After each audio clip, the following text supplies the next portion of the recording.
बोलो राजा रामचंद्र की जय हो। श्री लक्ष्मण जी की क्रोध भरी वाणी सुनकर श्री रामचंद्र जी कहते हैं, जो अचवत नृपमाते तेई, जिन्होंने साधुओं की सभा का सेवन सत्संग नहीं किया, वे ही राजा राजमद रूपी मदरा का आचमन करते हैं। नाहिन साधु सभा जैसी, और सुनहु लखन भल भरत सरी सा, विधि प्रपंच में सुनान दीसा। हे लक्ष्मण सुनो, भरत सरी का उत्तम पुरुष ब्रह्मा की सृष्टि में न तो कहीं सुना गया है न देखा ही गया है। अयोध्या के राज्य की तो बात ही क्या है, ब्रह्मा विष्णु और महादेव का पद पाकर भी भरत को राज्य का मद नहीं होने का। क्या कभी कांजी की बूंदों से क्षीर समुद्र नष्ट हो सकता है, फट सकता है? अंधकार चाहे तरुण मध्याह्न के सूर्य को निगल जाए, अंधकार चाहे सूर्य को निगल जाए, आकाश चाहे बादलों में समाकर मिल जाए, गौ के खुर इतने जल में अगस्त जी डूब जाएं, और पृथ्वी चाहे अपनी स्वाभाविक क्षमा सहनशीलता को छोड़ दे, मच्छर की फूंक से चाहे सुमेरु उड़ जाए, परंतु हे भाई, भरत को राजमद कभी नहीं हो सकता। मसक फूंक मकुमेरु उड़ाई, होए न नृप मधु भरत ही भाई। हे लक्ष्मण, मैं तुम्हारी शपथ और पिता की सौगंध खाकर कहता हूँ, भरत के समान पवित्र और उत्तम भाई संसार में नहीं है।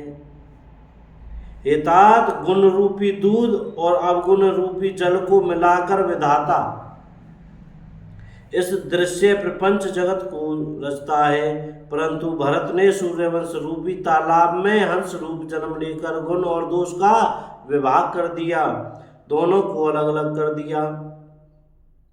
गुण रूपी दूध को ग्रहण कर और अवगुण रूपी जल को त्याग कर भरत ने अपने यश से जगत में उजियाला कर दिया है।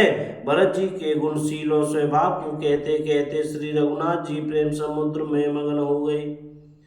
प्रेम पयोंधी मगन रघुराऊ, श्री राम जय जय राम। श्री रामचंद्र जी की वाणी सुनकर और भरत जी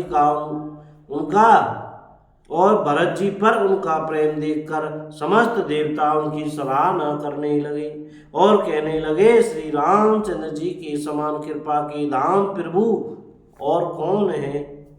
यदि जगत में भरत का जन्म न होता तो पृथ्वी पर संपूर्ण धर्म की धुरी को कौन धारण करता।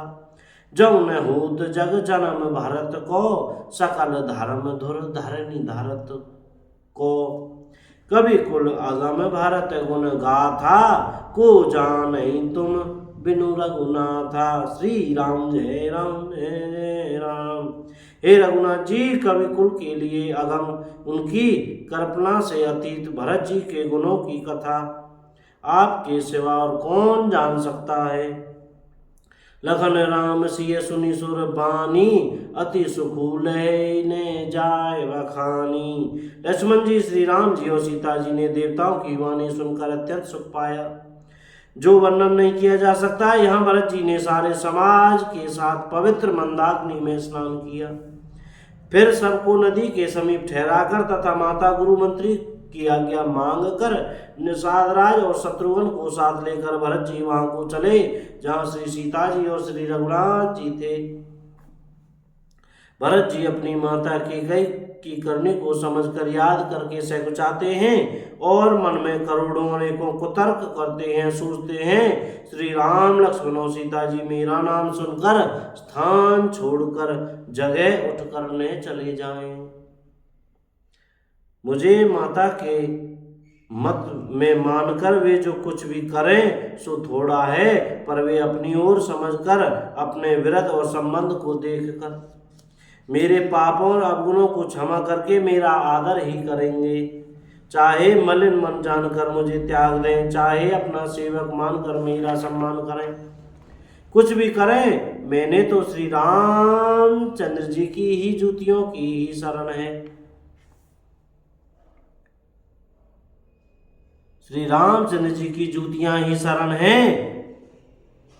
श्री रामचंद्र जी तो अच्छे स्वामी हैं, दोष तो सब दास का ही है। बोलो सियावर रामचंद्र की जय। अयोध्या धाम की जय हो, वृंदावन धाम की जय हो, श्री हनुमान जी महाराज की जय हो, चमेली वन धाम की जय हो। जय सिया राम। भैया बोलने में, पढ़ने में, कहने में, सुनने में कोई गलती हो गई हो तो भैया क्षमा करते रहिएगा। और मुख में श्री सीताराम सीताराम, राधे श्याम बोलते रहिएगा। बोलो राधे राधे। जय श्री राधे श्याम।